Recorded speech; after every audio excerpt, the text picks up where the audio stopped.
ان کے لب رنگی کی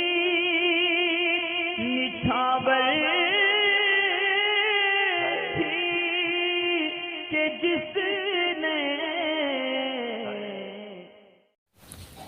سید آصف ہیں گجرات سے، یہ سوال یہ کرتے ہیں کہ فاسق کو اذان دینا کیسا ہے؟ غالباً اس کے بارے میں نے ویڈیو بنا رکھی ہے یا نہیں، لیکن مسائل شریعت کی دوسری جلد میں اس کا جواب جو ہے وہ تفصیلاً لکھا ہوا ہے۔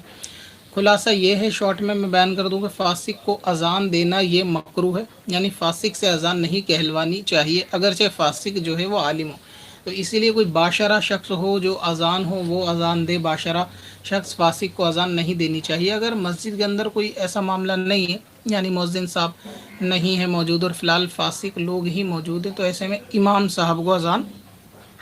دے دینی چاہیے۔ اب رہا یہ کہ اگر فاسق اذان دے گا تو اس اذان پر نماز ہو جائے گی۔ جی ہاں، اگر فاسق نے اذان دی تو اس کی اذان اگرچہ مکروہ ہے، ناپسندیدہ ہے، مگر اس کی اذان سے نماز ہو جائے گی اور اس اذان کو دہرانا واجب نہیں ہے۔ اب اگر یہ کہ بعد فاسق کے اذان دینے کے کوئی شخص وہاں پہ باشرہ آ گیا اور اذان دہرانے میں کسی قسم کا فساد ہونے کا کوئی گمان نہیں ہے، تو پھر ایسے میں اذان دہرانی چاہیے، بلکہ اس میں بہتر یہ ہے کہ بغیر مائک کے اذان کو دہرایا جائے، یعنی مسجد ہی کے اندر جہاں اذان دینے کا کارنر بنا ہو وہاں پر اذان دے دی جائے، لیکن مائک کو آف کرا جائے، کیونکہ اس سے علاقے کے اندر لوگوں کے اندر کشمکش پیدا ہو جائے گی اذان کے بعد اذان کی۔ تو اسی لیے اس بوال سے لوگوں کی آزمائش میں لوگ نہ پڑیں، اس سے بچنے کے لیے دوبارہ اگر اذان دی جائے تو وہ بغیر مائک کے دی جائے، اور اگر